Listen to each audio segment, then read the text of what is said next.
Ok, iniciamos entonces capítulo número 5 y vamos a ver los frutos, los 6 resultados o frutos de la fe en el Evangelio de Jesucristo. El apóstol Pablo va a iniciar en estos primeros versículos en qué consisten los beneficios de la justificación. Recordemos que hemos estado estudiando el tema de la justificación y la semana pasada vimos todo el tema de la justificación por fe y el ejemplo de Abraham y cómo nosotros hemos llegado a ser hijos de Abraham por el descendiente de Abraham, que las promesas que Dios le hizo a Abraham se las hizo a Abraham y a su descendiente, a su descendencia, que es singular, refiriéndose a Cristo. Al menos así lo explica el apóstol Pablo en la carta de Gálatas, que también tuvimos la oportunidad de estar estudiando, y que Cristo es el heredero de las promesas de Abraham y nosotros, por la fe en Jesucristo, hemos llegado a ser coherederos con Cristo. Por esa razón nos hemos encontrado en las cartas del apóstol Pablo, pues esas frases cuando dice que somos coherederos con Cristo y se refiere a esas promesas de Abraham y hemos llegado a ser hijos espirituales del padre de la fe, que es Abraham. Y entonces ahora va a empezar a hablar acerca de los frutos, cosas tangentes que se han alcanzado y logrado a través de la justificación en Cristo, ¿no? Y el versículo número 1 empieza diciendo de una manera fuerte, dice, por tanto, habiendo sido justificados por la fe, tenemos paz para con Dios, por medio de nuestro Señor Jesucristo. Esa es la base principal, la número uno de todos estos beneficios, es que hemos sido pacificados. Y aquí el término que usa para la paz es un término que aparece como una descripción de una armonía, de una relación que se ha establecido armoniosa y en paz entre el hombre y Dios, que estábamos considerados como enemigos de Dios por causa del pecado. Es la base que Dios ha puesto al hombre en una buena relación con él mismo, es decir, ha cambiado nuestro estatus de ser enemigos de Dios por causa del pecado y ahora ser amigos de Dios. El cese de las hostilidades ha cambiado ese estatus, de ser enemigos a ser amigos. Esa es la parte principal. Cuando dice paz, se está refiriendo que es el principal beneficio de todo este tema, junto con otros que vamos a ver ahorita en este momento, pero ese es el resultado de haber sido justificados, de ser considerados enemigos de Dios, ahora ser amigos de Dios. Se ha reconciliado la relación de Dios y ahora tenemos acceso directamente pues al Padre, que son los beneficios de Cristo en la cruz, ¿no? Dice el versículo 2, dice que por medio de quien también hemos obtenido la entrada por la fe a esta gracia. Y entonces está hablando de Jesucristo, de que por medio de él hemos logrado entrar, y ese entrar es obviamente es un asunto de fe a la gracia, que es el donde viene envuelto todo este don, todo este regalo que es la justificación por la fe, viene envuelto en este envoltura de gracia, dice, en la cual pues estamos muy firmes, ¿no? Y nos gloriamos en la esperanza de la gloria de Dios. Así es que el fruto número 2 o el beneficio número 2 es que ya tenemos acceso con una nueva posición del favor de Dios. Es decir, se establece la paz y ahora tenemos una entrada a la relación con Dios, algo que no existía antes. En el antiguo pacto, pues la relación con Dios es lejana. Hay intermediarios que son los sacerdotes, el sumo sacerdote y el pueblo de Israel jamás podía pasar más allá de donde estaba el altar de los sacrificios, mucho menos entrar al templo y no se diga el lugar santísimo, que nada más lo hacía el sumo sacerdote una vez al año, ¿no? Entonces el acceso a Dios estaba totalmente limitado y así era la relación. Pero con Cristo, a través de la justificación por la fe, se ha pacificado y ahora tenemos una entrada y esa entrada nos permite obtener el favor de Dios. Por eso nuestras oraciones ya son directamente al Padre en el nombre de Jesús. Es decir, ahora oramos al Padre y el Padre nos escucha porque el estorbo de en medio ha sido quitado, que era el pecado, la enemistad, ¿no? Entonces, ese es uno de los beneficios de la justificación. Y entonces dice el apóstol Pablo que el otro beneficio, dice, por lo tanto, pues nos gloriamos en la esperanza de la gloria de Dios. Dicen, estamos muy, vamos a decir, nos vamos a jactar no en nosotros, sino en una esperanza que está cimentada totalmente en el esplendor de Dios, en el amor de Dios con todo lo que representa, ¿no? Y entonces dice el apóstol Pablo que ese gozo y esa alegría como resultado de haber entrado ya directamente a la presencia de Dios, habiendo quitado en medio, como lo dice Colosenses, todo el acta que nos era contraria, que fue crucificado ese documento en la cruz juntamente con Cristo, pues ahora ya no hay nada que estorbe. Y ahora ya podemos tener una relación con Dios y nuestras oraciones, por supuesto, siempre serán en el nombre de Jesús, porque es gracias a Él que hemos podido tener este acceso, ¿no?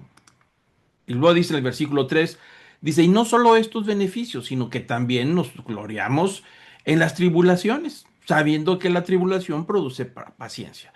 Entonces el cuarto beneficio ahora está hablando de que aunque hemos cambiado nuestra posición delante de Dios de ser enemigos a ser amigos gracias a lo que Cristo hizo en la cruz y gracias a la fe en el Evangelio, en la persona que nos ha justificado y ha cambiado nuestra postura, nuestra posición delante de Él, pues ahora tenemos ese acceso y esa entrada delante del Padre. Pero eso no cambia, en cierta manera, no cambia nuestra parte física de vivir en esta tierra y entonces como resultado estamos sujetos a una serie de sufrimientos, de tribulaciones, de problemas, resultado de una vida en este mundo en el que nos movemos, que este mundo está caído también, ha sido resultado del pecado, este mundo está sufriendo, entonces el hecho de que tenemos acceso al Padre ahora, una nueva entrada a la fe, a la gracia de Dios, pues dice, estamos firmes, no nos vamos a echar para atrás, pero eso no quita que no haya problemas en nuestra vida, ¿no? Y entonces dice el apóstol Pablo en el versículo 3 que aún las tribulaciones y los problemas que son resultado de nuestra vida diaria aquí, dice que nos gloriamos en esas tribulaciones. Y cuando dice nos gloriamos, no está tratando de decir que qué bueno que tenemos problemas. O sea, qué felicidad porque estamos sufriendo, porque estamos llorando, porque no nos fue bien. No, no se refiere a eso, sino dice que la persona justificada, confiando en una relación con Dios, ahora puede estar en paz y estar alegre y gozoso sabiendo que aún los problemas, el resultado va a ser mucho más grande que el sufrimiento que estamos teniendo. Por eso dice, el resultado de los problemas, las tribulaciones, va a producir un cambio en nuestra manera de ver las cosas, produce paciencia. Entonces ahora pues, está el sufrimiento, está el dolor, está la enfermedad, están esas cosas, pero dice el apóstol Pablo que ahora hemos sido beneficiados con un nivel de confianza en Dios, en que sabemos que aún el sufrimiento puede ser transformado y es transformado en un beneficio, que el apóstol Pablo lo dará con más detalles en los siguientes capítulos. Entonces el apóstol Pablo, pues nos gloriamos en las tribulaciones, no por el problema en sí mismo, sino por el resultado de esa tribulación que ha sido depositada en la presencia de Dios. Es decir, está ligado totalmente al amor de Dios y a la confianza de Dios. Y entonces dice, eso produce en nosotros paciencia.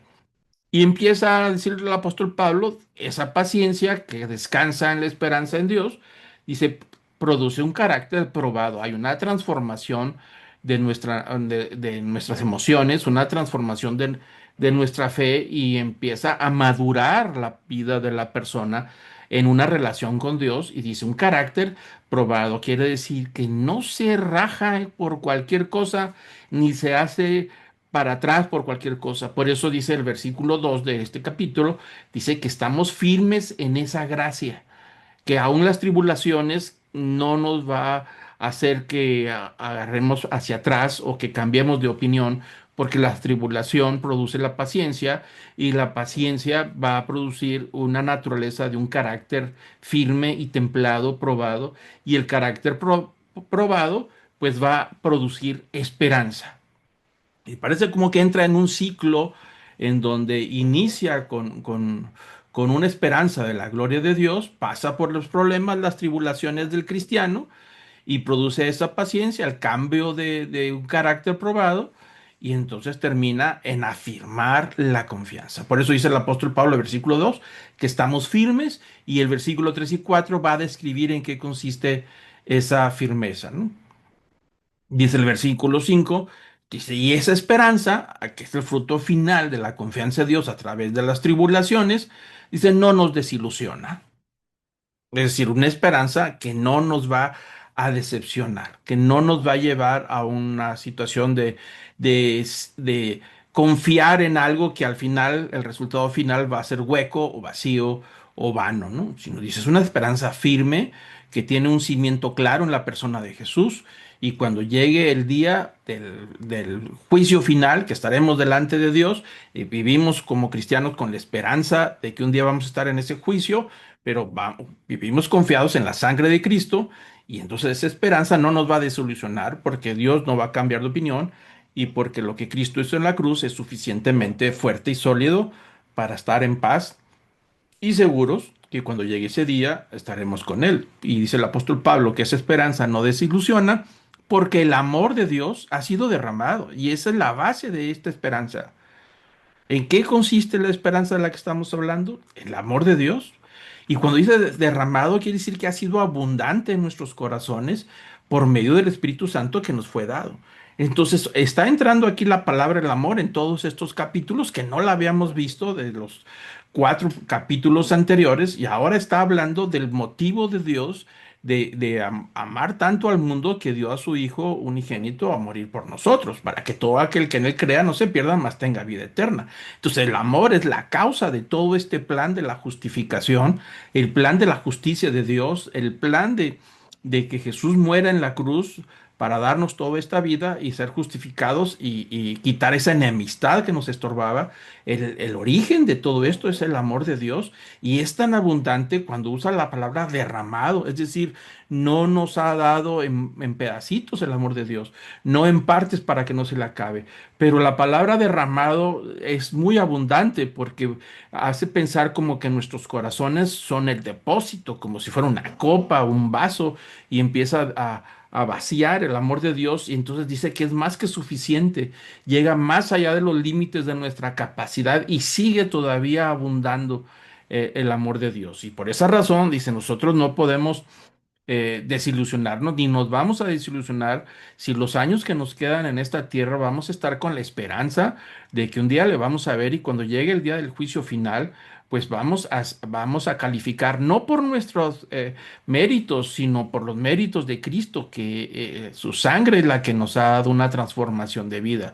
Entonces el cristiano, todos nosotros debemos de vivir los años que nos quedan con esa esperanza, con esa seguridad de que un día vamos a estar con Él y que no nos vamos a decepcionar ni nos vamos a desilusionar con una esperanza inflada que no tiene cimiento, sino si el cimiento principal donde radica esta esperanza es el amor de Dios, es el motivador de todo lo que está sucediendo, y es el que ocasionó todo este tema de poder rescatar algo que no se podía rescatar, de poder cambiar la vida de alguien que no la podía cambiar, de alguien que no tenía nada en su capacidad de ofrecer para poder alcanzar el rescate, y que Dios mismo dice no tiene nada con qué rescatarse, no tiene nada con qué pasar el examen, no tiene nada para poder justificarlo, pero entonces lo vamos a justificar por amor, es decir, perdonar los pecados por pura gracia.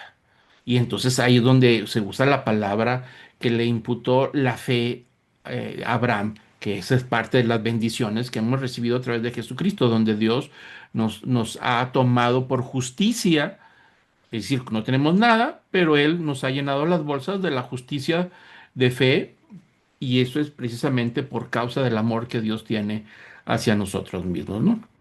Entonces tenemos que estar en paz y confiados de que esa esperanza en Cristo, esa esperanza no nos va a desilusionar porque tiene un fundamento en el amor de Dios que ha sido derramado sumamente abundante en nuestros corazones.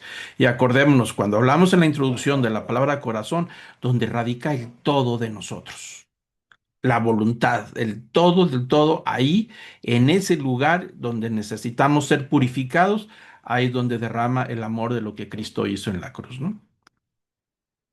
Y entonces dice el versículo 6, hablando sobre el tema de la salvación, la base de la justificación, que es la salvación, dice, porque mientras aún éramos débiles, en su tiempo Cristo murió por los impíos. Este versículo, lo que pretende el apóstol Pablo es darnos esa seguridad de que estemos en paz y confiados y seguros en Cristo para cuando llegue el día del juicio final. Y entonces él está tratando de llevarnos a una reflexión, inclusive a los romanos, que fue el motivo de la carta, de que podamos reflexionar y que ellos reflexionen del amor de Dios qué tan grande es y por qué ha sido derramado, qué tan abundante es, y empieza a explicarlo. Dice, porque nosotros, mientras éramos débiles, es decir, incapaces de hacer algo por nosotros mismos, inútiles de poder lograr la más mínima pizca de comprar nuestra salvación o de merecerla, de justificarnos por nuestros propios hechos. Dice, éramos débiles porque no teníamos nada. Dice, en ese momento de debilidad, cuando estamos más hundidos, es allí cuando Cristo a su tiempo murió por los impíos. Recordemos lo que dice el apóstol Pablo, no hay justo ni aún uno, lo dijo en los capítulos pasados, y empieza a hacer toda una descripción de la naturaleza de la raza humana, de no hay uno solo, nuestro corazón está lleno de maldad y termina con la conclusión oscura, dice, no hay justo ni aún uno solo. Y después de ese versículo se abre una luz de esperanza donde el apóstol Pablo empieza a decir precisamente que en medio de esa oscuridad, en medio de ser inútiles, ahí es donde Cristo a su tiempo, es decir, no antes o después, cuando estamos más débiles, murió por los impíos. Y note la palabra impío, es decir, alguien que no tiene nada en su propia vida que valga la pena. Estamos hablando, por supuesto, en términos de salvación. Entonces dice, Cristo murió por los impíos. Impío, es decir, llenos de pecados. Y entonces dice el apóstol Pablo, toda esa naturaleza de pecado que traemos nos ha llevado a una debilidad y aún en la debilidad, en el momento más crítico de nuestra vida o de la vida de la raza humana, no estaba más oscuro más que nunca, ahí Cristo nació a su debido tiempo y murió por los impíos. Entonces dice el apóstol Pablo, debemos estar tranquilos y seguros de que mientras éramos débiles, Cristo murió por nosotros.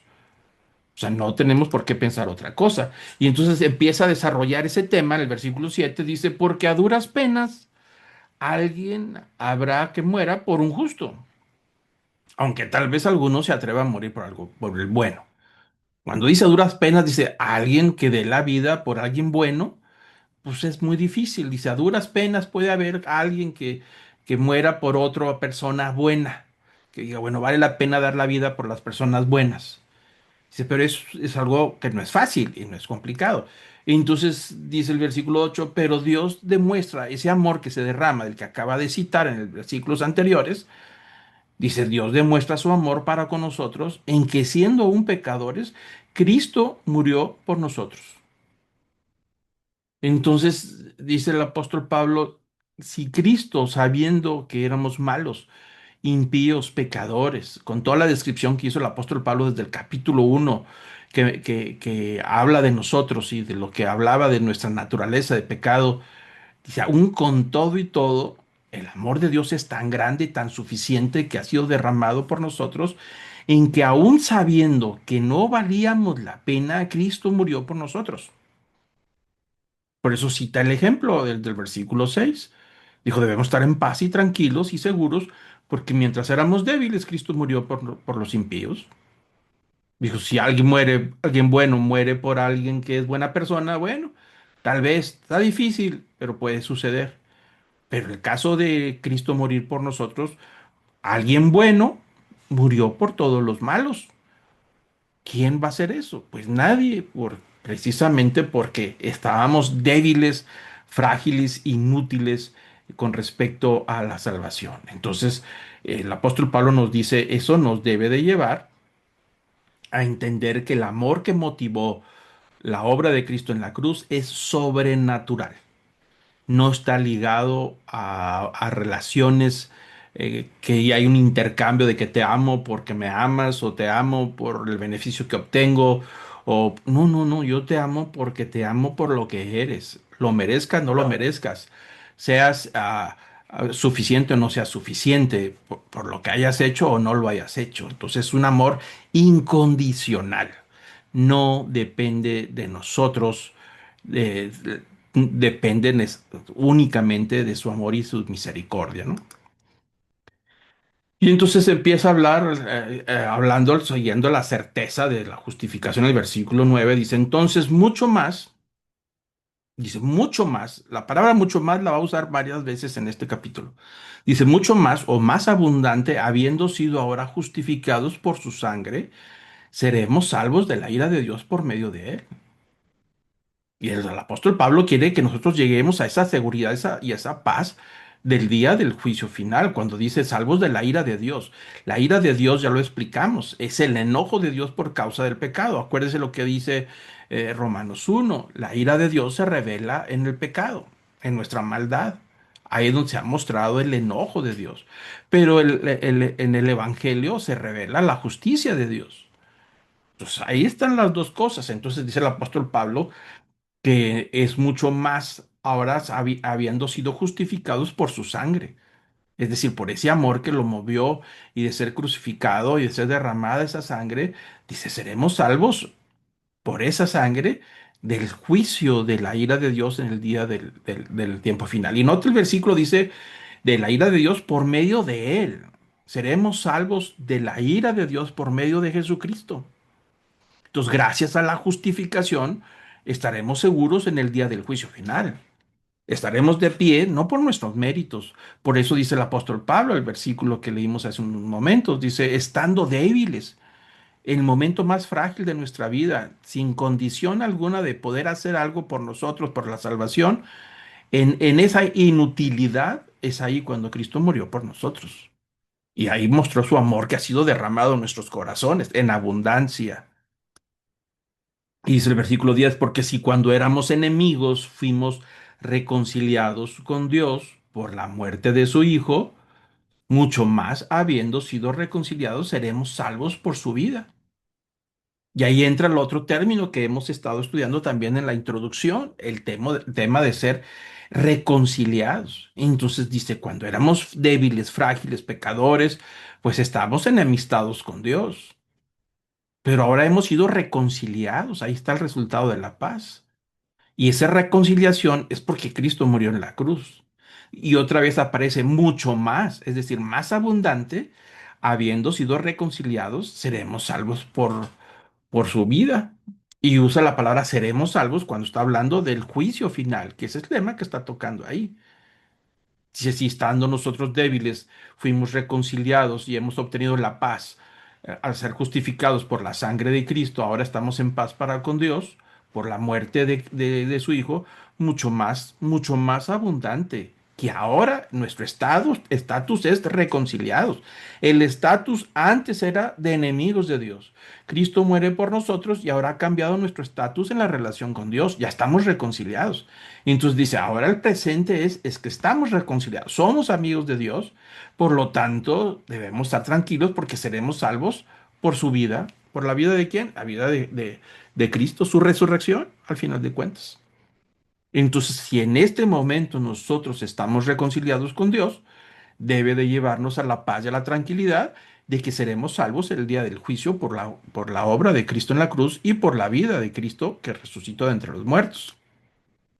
Y dice el versículo 11, y no solo esto, es decir, no solamente estos beneficios de los que acaba de citar, que ya llevamos cinco, sino que también nos gloriamos en Dios por medio de nuestro Señor Jesucristo, por quien ahora hemos recibido la reconciliación, que está, ese es el último de los beneficios que hablamos desde el versículo 10. Entonces, cuando dice que no solo esto, es decir, esto es suficiente, los beneficios que se han logrado de tener el acceso a la gracia, a la presencia de Dios, de esa paz, de haber sido declarados en ese sentido como amigos, dice, todos estos beneficios, también nos gloriamos en Dios por medio de nuestro Señor Jesucristo. Cuando dice nos gloriamos en Dios por medio de nuestro Señor Jesucristo, quiere decir que no es algo que nosotros hicimos, este estado de poder gloriarnos en lo que Dios hizo por Cristo Jesús, en este nuevo estado en que nos encontramos de ser justificados y de reconciliados, de estar en paz para con Dios, dice, lo hemos recibido ahora la reconciliación, es decir, por medio de la muerte de Cristo, ahora hemos estado reconciliados. Es decir, ya no hay nada que estorbe en la relación con Dios. Recordemos, todos estos son beneficios de la fe, de la justificación, en la cual la fe se aplica al Evangelio donde se revela la justicia de Dios. Entonces tenemos las dos revelaciones, la justicia de Dios en el Evangelio y la ira de Dios en el pecado. Son dos caminos que nos va a llevar al juicio final, no más que ha cambiado el estatus del camino de la fe.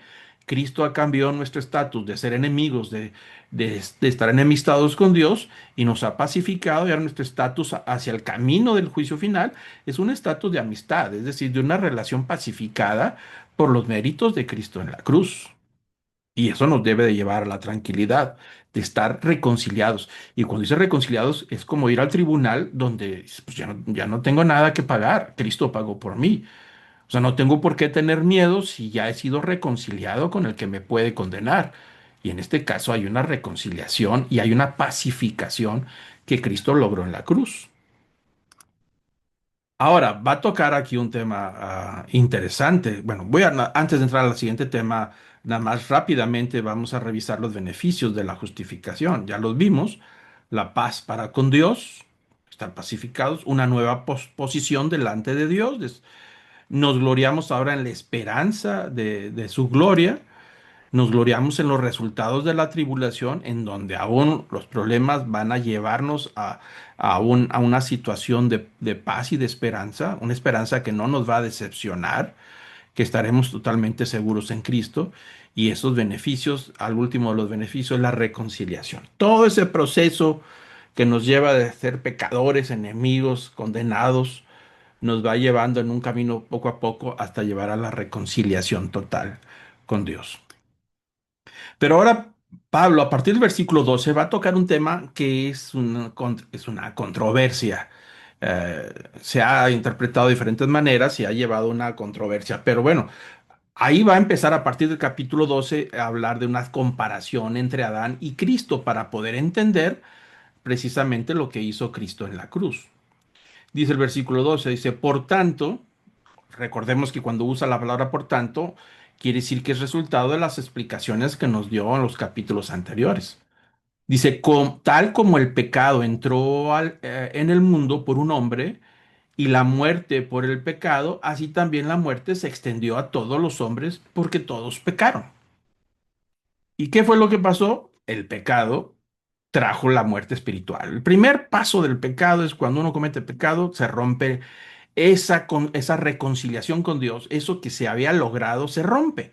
Ya no hay una relación con Dios y eso fue lo que le pasó a Adán y a Eva.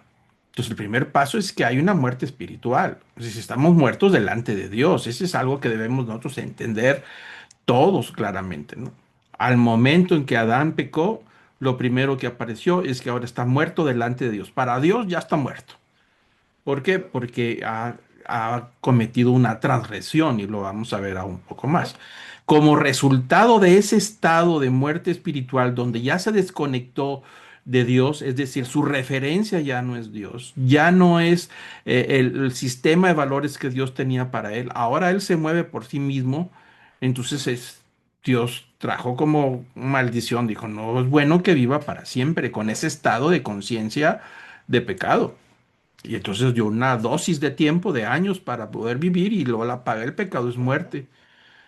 Y la razón es muy sencilla, dijo, no es bueno que el hombre viva para siempre estando en pecado, porque vivir en pecado nos iba a llevar, por supuesto, a otro estado, a otra situación. Imaginémonos que un Hitler que ha hecho tanto daño a la humanidad, pues vivió unos años, pero imagínense si viviera 400, 500, 800 años, 1000 años, pues la capacidad de daño que tendría pues, sería enorme.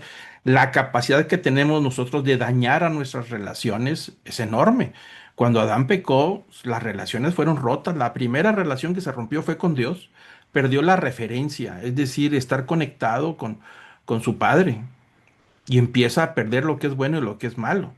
Pierde las relaciones con todos los demás, pierde una relación con la naturaleza, con la creación. Todos sus vínculos de relaciones empiezan a tener problemas. Ahora tiene problemas con el vecino, con los amigos, con los jefes, con todos, con el matrimonio, con los hijos, con él mismo. Entonces Dios puso la muerte física para ponerle un alto al sufrimiento. Dijo, no es bueno que el hombre viva solo. Dijo, echémoslo del jardín, no sea que vaya y tome el árbol de la vida y viva para siempre. Y lo echaron. y como resultado después vino la muerte eterna. Perdón. Entonces el pecado en sus tres fases, el primero es muerte espiritual, muerte física y muerte eterna, es decir, muertos eternos, desconectados de Dios eternamente. En ese versículo y en los que siguen se ha presentado una controversia a través de los siglos, ¿no? Eh, Quizá desde los tiempos de San Agustín, que fue el primero que tocaron estos temas. La controversia que se ha generado sobre el pecado original es una controversia que está ahí presente y que hay varias opiniones, pero se basa en estos versículos de Romanos. Por eso estoy tocando el tema, porque lo dice el libro, lo dice Romanos 12. Por tanto, tal como el pecado entró en el mundo por un hombre y la muerte por el pecado, así también la muerte se ha extendido a todos los hombres porque todos pecaron. Entonces se asumió por muchísimo tiempo, y algunos lo creen así, de que la persona llega al mundo cuando nacemos siendo pecadores. La otra posición, la otra postura dice, nacemos con una naturaleza de pecado. El apóstol Pablo nos va a dar más detalles en los versículos posteriores. Entonces, la pregunta que nos queda, cuando nace un niño, ¿nace siendo pecador? Eso es algo que algunos se cuestionan. Dicen, no puede nacer siendo pecador, porque no ha hecho nada. Pero entonces, ¿qué es lo que ha heredado? Pues ha heredado una naturaleza de pecado. Pero en el mundo en donde ha nacido, lo dijo, lo va a decir Pablo más adelante, en el mundo donde nacemos, en este mundo reina el pecado y reina la muerte. Es decir, cuando usa la palabra reina, quiere decir que son los amos y señores de este mundo, en donde todos los habitantes que llegamos a esta tierra estamos como súbditos del pecado y súbditos de la muerte como resultado del pecado. Entonces, todos los seres humanos al momento de nacer estamos bajo su cobertura, bajo su dominio y bajo sus instrucciones. Eso lo va a decir el apóstol Pablo más adelante. Pero entonces, el asunto radica en que, bueno, entonces al momento de nacer el bebé es pecador. Bueno, Jesús pensó diferente. Jesús dijo en Marcos 10 que de los tales es el reino de los cielos. Cuando los discípulos quisieron apartar a los niños de él, lo hacían a un lado porque los veían como un estorbo. Jesús dijo, deja que los niños vengan a mí, porque de los tales es el reino de los cielos. En otra ocasión en los evangelios dijo, nadie puede entrar al reino de los cielos a menos que sea como un niño. Y entonces en varias ocasiones hablaba de que la inocencia propia de los niños, obviamente antes de que llegue a la madurez de edad, donde ya tiene la conciencia del bien y el mal, antes de eso es un estado que es idóneo y que dijo Jesús, nadie puede entrar al reino de los cielos si no lleva ese nivel de santidad o ese nivel de limpieza. Entonces, aquí la pregunta es, en nuestra controversia, ¿llegamos al mundo siendo pecadores o nacemos con una naturaleza de pecado? Vamos a ver qué dice a Pablo en los siguientes. Bueno, aquí en este mismo versículo al menos nos da alguna pista. Dice que por tanto el pecado entró al mundo por un hombre, es decir, por Adán. Ese es el que introdujo el pecado a este mundo. Y la muerte por el pecado. Cuando Adán pecó, introdujo en este mundo en que vivimos dos conceptos, el concepto del pecado y el concepto de la muerte. Y entonces dice, así también la muerte se extendió como si fuera un virus contaminador a todos los hombres. O sea, la muerte, que es la paga del pecado, se extendió a todos. ¿Por qué? Porque todos pecaron. Entonces, la razón por la que nosotros morimos y estamos desconectados con Dios y no tenemos derecho a la vida eterna es porque hemos pecado. Y eso es lo que dice el apóstol Pablo. Por eso dice claramente, Adán introdujo a este mundo que estaba sin contaminarse. Entonces, por el pecado de Adán, introduce algo que no existía. Y entonces entró el pecado y entró la muerte. Entonces, cuando nacemos, nacemos a un mundo que ya está bajo el dominio del pecado y el dominio de la muerte. Y entre el momento de nacer, estamos en un total de inocencia. Conforme vamos creciendo, tomamos conciencia y empieza a surgir nuestra naturaleza de pecado. Es decir, la tendencia a la obediencia de este mundo donde reina el pecado y reina la muerte. Y no se nos olvide, cuando habla de Pablo de reinar la muerte y reina el pecado, está hablando como si fueran los amos y señores de este mundo, en donde todos nosotros somos sus súbditos y estamos en el territorio del pecado y en el territorio de la muerte. Y ahí es donde nacemos, en ese entorno. Entonces el proceso natural es que el bebé va creciendo y va creciendo de acuerdo al sistema de este mundo con una naturaleza que es como un imán hacia estos amos que son el pecado y es la muerte. Y por eso respondemos con mucha facilidad al pecado. Por eso dice el apóstol Pablo que aunque la muerte fue introducida por Adán, por el pecado, dice la muerte se extendió a todos los hombres. ¿Por qué se extendió? Porque todos pecaron. Y entonces por el pecado que hay en todos nosotros, una vez que ya entramos y entramos en el estado de conciencia, que la muerte ha llegado, una muerte espiritual y una muerte física y una muerte eterna. Por eso Jesús hace esa diferencia. Dice, tienes que ser un niño si quieres entrar al cielo. Pero no hay otra manera. Es decir, un grado distinto antes de que entres al pecado, antes de que el niño crezca y sea pecador. Pero trae su naturaleza, su semilla está dentro, todos la tenemos. Y a veces vemos a los pequeños de 2, 3 años cuando les decimos que no hagan algo y algunos son tan tercos que al momento en que nos volteamos lo hacen a escondidas, a esa edad tan pequeña. Eso habla de la naturaleza que ya traemos, ¿no? Entonces el apóstol Pablo es claro lo que está diciendo, que fue introducido por el pecado de Adán y que eso es reina en nuestro mundo en que vivimos y al momento de nacer nacemos en un territorio donde reina, son los amos, son los señores, y nosotros, por nuestra naturaleza, al momento de entrar a esa madurez de conciencia de dónde vivimos y dónde estamos, empezamos a ceder, a obedecer y a estar bajo los dominios del pecado y la muerte, porque esa es nuestra naturaleza que heredamos de Adán. Definitivamente, cuando Adán pecó, la Biblia es muy clara. Dice que toda la creación cayó, toda la creación, porque Adán está como la cabeza federal de todo lo que puso Dios en sus manos. Y te daré dominio a ti, y tú serás el jefe y el señor de toda esta administración. Tú eres el administrador de toda la tierra, a ti te lo voy a dar, tú eres el encargado de que esto prospere. Adán se revela, se muestra y desobedece, y entonces todo lo que estaba bajo su administración cayó, que es toda la creación.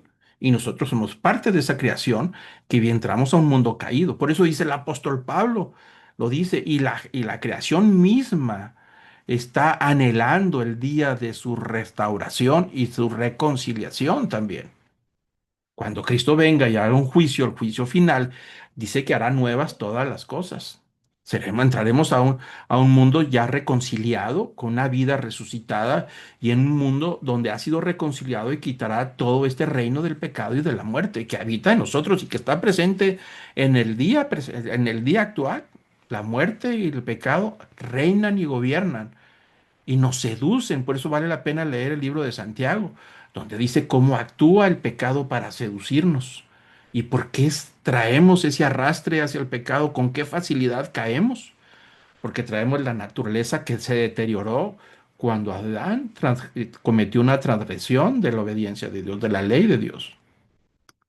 Entonces seguimos con el versículo 13, dice, pues antes de la ley había pecado en el mundo, pero el pecado no se imputa cuando no hay ley.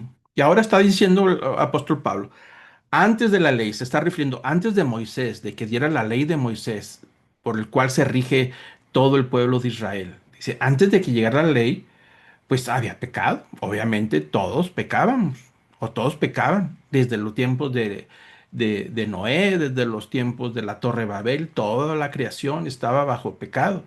Existía el pecado. Pero dice, no se tomaba en cuenta, porque no había ley. Es decir, no, aunque eres pecador, no se te toma en cuenta porque no has roto ningún principio de la ley, no has cometido ningún delito. Si nosotros estamos en algún lugar y hacemos las cosas mal, pues ahí están, pero de repente el gobierno se da cuenta que estamos haciendo las cosas mal y pone una ley y a partir de ahí, si seguimos haciendo las cosas mal, entonces nos vamos a convertir en transgresores de la ley. Pero antes lo hacíamos, sí. ¿Era malo? Sí, claro, pero no se nos tomaba en cuenta como una transgresión. Pero el pecado existía. Desde Adán hasta que vino Moisés, el pecado existía. Pero dice que no se les tomaba en cuenta, no se tomaba como pecado por cuanto no existía la ley. Pero el daño espiritual estaba ahí, porque el pecado rompe la relación con Dios y nos lleva a la muerte eterna, ¿no? Entonces dice el apóstol Pablo en versículo 14, sin embargo, la muerte reinó. Y noten ustedes la palabra reinó. Es decir, ya estaba dominando la muerte por causa del pecado en todo ese tiempo antes de la ley de Moisés. Desde Adán a Moisés, la muerte reinó, aún sobre los que no habían pecado con una transgresión semejante a la de Adán. Ahí está Pablo aclarando las cosas. Dice, había pecado, sí, había muerte, pues reinaba la muerte sobre los que no habían pecado con una transgresión semejante a la de Adán. ¿Por qué le llama transgresión? Acordémonos, en la introducción lo hablamos. La palabra transgresión en el libro de Romanos significa un pecado de transgredir una ley. Es decir, cuando se te enseña que no lo hagas, y ahí está escrito, si tú lo haces, es una transgresión, es un delito. Entonces dice el apóstol Pablo, que la muerte reinaba sobre las personas que habían pecado, pero era diferente porque Adán se le dijo que no comiera del árbol del conocimiento del bien y del mal. Dios le dio una instrucción. Por eso el pecado de Adán y Eva se considera como una transgresión porque se le dijo que no lo hiciera. Y entonces dice el apóstol Pablo, dice que ese pecado de los que vivieron antes de la ley entre Adán y Moisés, pues era pecado de todas maneras y traía los daños. Pero el trato era diferente porque no había una transgresión, porque no había ley, no se les había dicho a nadie. Todo el mundo hacía lo que quería, pero era pecado al final de cuentas. Y entonces dice al final del versículo 14, refiriéndose a Adán, el cual era figura del que había de venir. Es decir, el modelo de actuar y de los efectos que tuvo el pecado de Adán, la transgresión de Adán sobre la raza humana y sobre la creación, por el acto de él, que fue un acto deliberado, por eso se llama transgresión, no fue un pecado de omisión, sino deliberado. Esa afectación que es universal, ese efecto del pecado de Adán, que es sobre toda la criatura, sobre toda la creación, ese sería modelo o sería una figura contrastante para alguien que vendría en el futuro. ¿Quién es? Cristo. Eso es lo que está diciendo el apóstol Pablo. Que Adán, ese afecto y esa extensión de la afectación del pecado de Adán, sería el mismo tratamiento, pero de alguien diferente en el sentido contrario, que es Cristo. Y ahí es donde empieza el apóstol Pablo, en el versículo 15. Dice, pero no sucede con la dádiva como con la transgresión. Entonces está explicando, dice, no se comporta igual la dádiva. ¿Quién es la dádiva? La dádiva es Cristo, fue dado. Acordémonos lo que dijo los pastores, os ha nacido en la ciudad de Belén un Salvador. Pero noten las palabras que dicen los ángeles a los pastores, os ha nacido, a ustedes les nació, se les ha dado a ustedes alguien que va a ser el Salvador. Eso se llama dádiva. Entonces dice, la persona de Jesús, el regalo de la persona de Jesús a la raza humana, no se comporta igual como fue la transgresión de Adán. Aunque los dos tienen efectos, se comportan en maneras distintas. Dice, porque si la transgresión de uno murieron los muchos, mucho más la gracia de Dios y el don por la gracia de un hombre, Jesucristo, abundaron para los muchos. Dice que tanto la dádiva, que es Cristo, se comporta de una manera distinta en sus efectos a niveles universales, diferente a la transgresión de Adán, porque dice, por la transgresión de Adán, muchos murieron muchos por causa de la transgresión de Adán. Pero dice mucho más, por eso usa la palabra mucho más, es decir, más abundante, mucho más grande lo que hizo Cristo en la cruz, que la gracia de Dios, el don por la gracia, es decir, la justificación por lo que hizo un hombre, que es Cristo, abundó para muchos. Fue mucho mayor el efecto positivo de la obra de Cristo para contrarrestar los efectos negativos de la obra de Adán hacia nosotros. Adán, por la obra de Adán, su transgresión, introduce en la creación, cae, se corrompe y introduce el pecado, introduce la muerte y nacemos nosotros a un mundo donde reina el pecado y donde reina la muerte. Así está el estatus, condenados a muerte.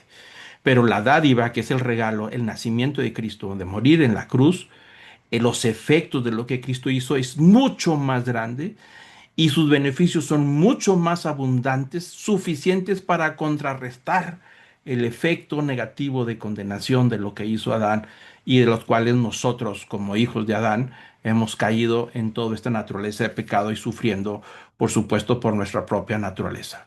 Pero lo que hizo Cristo en la cruz es mucho más grande y mucho más abundante. Por eso dice, el don por la gracia de un hombre, es decir, la justificación, Jesucristo, abundaron para los muchos.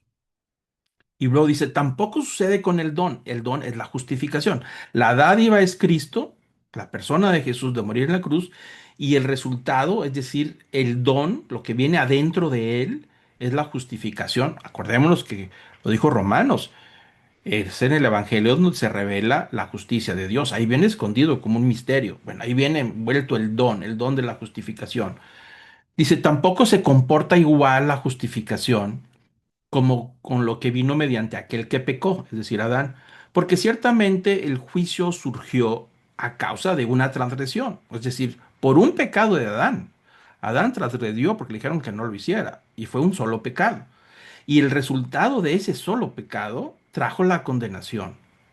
Dice, pero la dádiva, es decir, Cristo, al morir en la cruz, surgió a causa de muchas transgresiones. Es decir, el amor de Dios que derramó en nuestros corazones es tan abundante que manda a su Hijo a morir en la cruz y Él, uno solo, por muchas transgresiones de toda la raza humana. Perdón.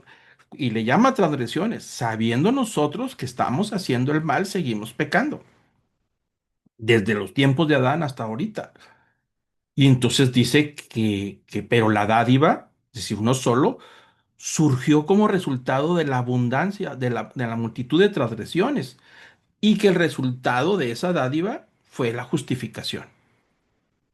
Entonces dice, por un pecado vino la condenación, por el pecado de Adán vino la condenación, pero por la dádiva, la muerte de Cristo en la cruz, cubrió muchísimas transgresiones de todos, que es tan amplia, tan suficiente, resultando en la justificación. El apóstol Pablo lo que quiere demostrar es que la obra de Cristo en la cruz es tan abundante, tan suficiente, tan fuerte, que puede contrarrestar todos los pecados, resultados de la naturaleza de nuestro pecado o la herencia de Adán. Adán cometió un solo pecado de transgresión y afectó toda la creación y afectó a toda la raza humana.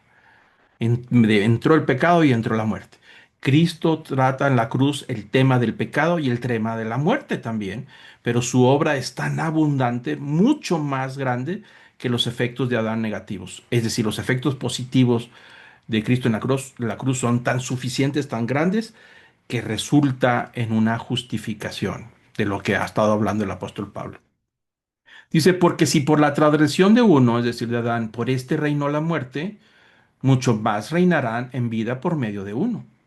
Es decir, lo que hizo Cristo en la cruz va a ser mucho más abundante en vida por medio de él en la cruz, es decir, Jesucristo. Los que reciben la abundancia de la gracia y el don de la justicia. La abundancia de la gracia es el regalo por gracia de Dios al mandar esta dádiva que es Cristo Jesús y el don de la justicia que es la justificación. Pero noten ustedes, dice que reciben la abundancia. Cuando dice abundancia es más que suficiente. Por eso usa la palabra que el amor de Dios ha sido derramado, dando a entender que sobrepasó los límites de nuestra capacidad, que alcanza a cubrir todas nuestras debilidades y todos nuestros pecados. El amor de Dios ha sido suficiente y la gracia de Dios es suficiente. Es decir, los efectos del pecado de Adán no pueden de ninguna manera dejar un espacio hueco donde no entre la gracia de Dios y donde no entre el amor de Dios y la justificación.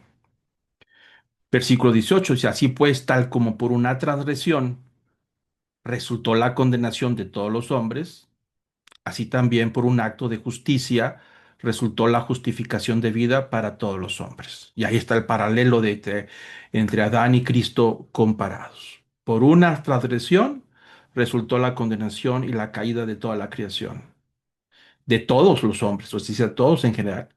Y lo dice así también por un acto de justicia.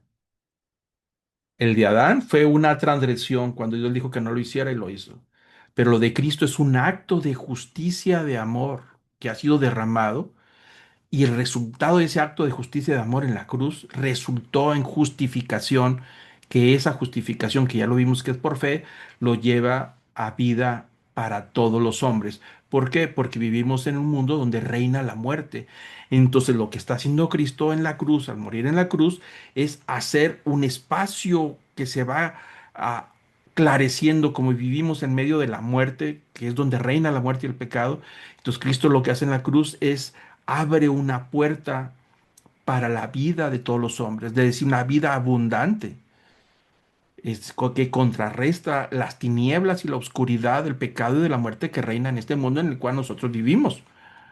Y va a tratar ese tema en el siguiente capítulo, en el capítulo 6 acerca de cómo vivir en este mundo en donde reina la muerte y poder vivir la vida nueva que hemos alcanzado. Por eso Jesús hablaba de un nuevo nacimiento, porque al momento de refugiarse y justificarse por la fe es una nueva manera de nacer a un mundo en donde abunda la gracia y abunda la justificación y abunda la vida para todo aquel que se refugia por fe en la sangre de Cristo. Está creando un nuevo mundo, una nueva creación. Por eso la palabra que usa es la nueva creación, la va a estar usando también y la usa mucho en sus cartas. Y dice el versículo 19 redundando un poco más, porque así como la desobediencia de un hombre, los muchos fueron constituidos pecadores, así también por la obediencia de unos, los muchos serán constituidos justos. Y ahí están los dos modelos, el modelo de Adán, en donde nosotros hemos heredado la obediencia hacia el pecado, la naturaleza de obedecer el pecado, porque el pecado reina en este mundo. Y entonces Jesús inaugura un mundo nuevo totalmente, donde naces de nuevo a ese mundo, en donde la naturaleza ahora te permite obedecer precisamente la obediencia a lo que hizo Cristo Jesús. Entonces dice, por la desobediencia de un hombre entró el pecado y la muerte, pero por la obediencia de uno, es decir, por la obediencia de Cristo en la cruz, porque Él obedeció, aunque acuérdense cuando Él está en el huerto, dice, Padre, se ha de pasar esta copa delante de ti, que pase, pero no se haga mi voluntad, sino la tuya. Porque tú lo dices, lo voy a hacer, dijo Jesús. Y fue obediente hasta la muerte y muerte de cruz, dice el apóstol Pablo. Por la desobediencia de Adán entró el pecado y la muerte, y toda la creación se corrompió. Y por la obediencia de Cristo que llegara hasta la cruz, todos, muchos, abundantemente, mucho más abundante, serán constituidos justos por la obediencia de Cristo en la cruz. Ese es el resultado de la dádiva y el don de Dios.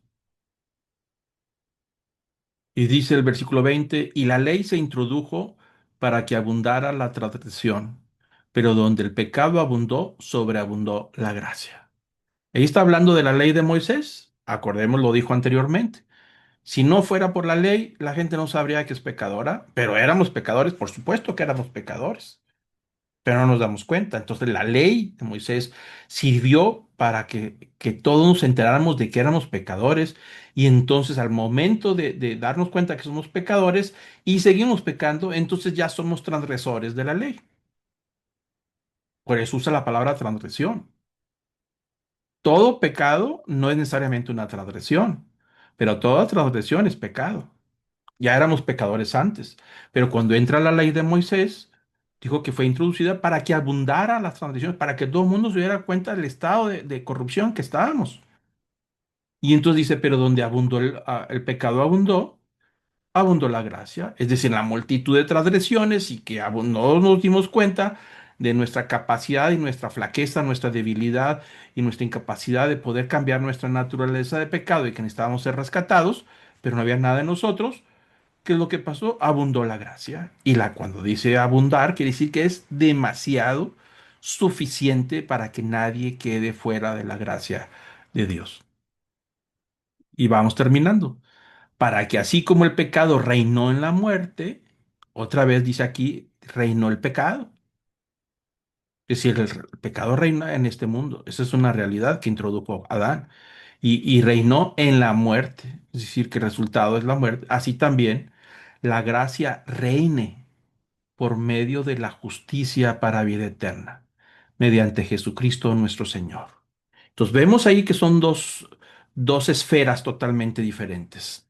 El mundo creado por Dios que cayó por la introducción de la rebeldía de Adán con una transgresión que arrastró a toda la humanidad y arrastró a la creación e introdujo que el pecado reinara, es decir, que tuviera dominio sobre todos, y que la muerte reinara, que tuviera dominio sobre toda la creación.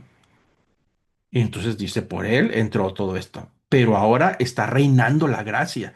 Lo que hizo Cristo en la cruz es tan suficiente que genera que reine la gracia sobre todo aquel por medio de la justicia, es decir, por medio de la justificación, reine para vida eterna mediante Jesucristo nuestro Señor. Entonces está generando dos esferas totalmente diferentes. La esfera del pecado donde reina el pecado, el mundo de pecado, y va a generar un mundo que se va a regenerar cuando venga el día del juicio final, en donde va a reinar la gracia y la vida eterna para siempre. En este momento reina la gracia en un mundo donde reina el pecado y reina la muerte. Pero somos introducidos a través del nuevo nacimiento, como se lo dijo a Nicodemo, que nacemos a un mundo a través, a un nuevo nacimiento en un mundo donde reina la gracia y donde reina la vida eterna, la justicia y la justificación. Un nuevo hombre, una nueva mujer, un nuevo rumbo, una nueva naturaleza, con los pies puestos en un mundo donde reina el pecado y donde reina la muerte. Es en este momento donde la gracia reina y ahí es la invitación que el apóstol Pablo va a decir cómo podemos vivir en un mundo donde reina la muerte y reina el pecado y al mismo tiempo el haber sido reconstituidos amigos de Dios con una nueva naturaleza en donde reina la gracia y ahí es donde vamos a vivir. O vivimos en el reino de la gracia, el reino de Dios, o vivimos en el reino del pecado y de la muerte que introdujo Adán en este mundo. Y eso se logró mediante Cristo Jesús. Pues ahí terminamos con este paralelismo entre Adán y Cristo. Introdujo el pecado, Adán introdujo el pecado y Cristo introdujo el perdón. Adán introdujo la muerte eterna y Cristo introdujo la vida eterna. Adán introdujo la condenación y Cristo introdujo la justificación. Adán introdujo el reinado de la muerte y el pecado, en el cual nosotros nacemos y todo bebé cuando llega a un mundo donde reina la muerte y reina el pecado. Y viene con la naturaleza caída de pecado, resultado de lo que hizo Adán. Y la creación misma también sufre el resultado de lo que hizo Adán. Pero Cristo introdujo un reinado de la gracia, que es en el que nosotros vivimos todos los días. Por eso siempre he insistido, nos falta conocer bien lo que significa la gracia. Hablamos de la gracia, hemos oído de la gracia, pero no la hemos entendido totalmente. Todo hijo de Dios que se ha refugiado en la sangre de Cristo, que ha reconocido su condición de pecador, su debilidad, su fragilidad, todos nosotros debemos de entender que tenemos que ser introducidos en el nuevo nacimiento a un reino que es el reino de la gracia. Nosotros vivimos en el reino de la muerte y el pecado, pero Cristo ha abierto un portal, si lo queremos ver de esa manera, donde somos introducidos al reino de la gracia, que ese portal estará temporalmente. Cuando venga Jesús por segunda vez, entonces vendrá y habrá un juicio final. Y entonces ya no será un portal, será un mundo nuevo, una nueva creación. Y el apóstol Pablo hablaría el tema de la nueva creación. Toda la creación quedó sujeta a condenación, toda. Y ahora con Cristo toda la creación va a ser redimida y restaurada. La próxima semana vamos a ver el capítulo 6. Y ahí vamos a ver lo que el apóstol Pablo dice de la vida libre del dominio del reinado del pecado. ¿Qué diremos entonces? ¿Continuaremos pecando para que la gracia abunde? Vamos a cerrar nuestros ojos y terminar la clase.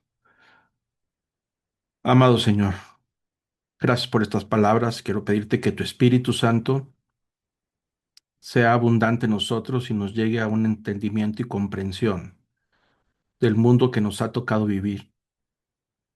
Y que aunque hemos heredado la naturaleza caída de Adán, junto con esta creación que ha sido caída, entendemos y tenemos claro que somos responsables, porque finalmente nosotros somos los pecadores, como dijo el apóstol Pablo en el primer versículo. Por el pecado de todos nosotros también llegó la muerte. Padre, te pido, Señor, que esta vida nueva que ha dado Cristo en la cruz y que ha abierto esta puerta para todo aquel que se refugie en la sangre de Cristo a través de esa justificación por fe sea abundante y que podamos vivir bajo el reino de la gracia en un mundo donde reina el pecado y reina la muerte. Y es por tus méritos, por lo que hiciste en la cruz, que nos has dado, Señor, esta posibilidad de ser declarados justos y de ser reconciliados como amigos de Dios. No por nuestros méritos, sino por lo que hiciste en la cruz, que podemos tener ahora este acceso directamente al trono de la gracia. Padre, te pido que toda esta verdad sea suficiente en nuestra vida para que nos lleve a cambiar nuestra manera de vivir y entender que nuestra naturaleza tiene que ser sujetada al reino de la gracia. Gracias, Señor, por tu palabra. Bendícenos y bendice a cada familia, a cada persona que está escuchando, Señor, esta palabra.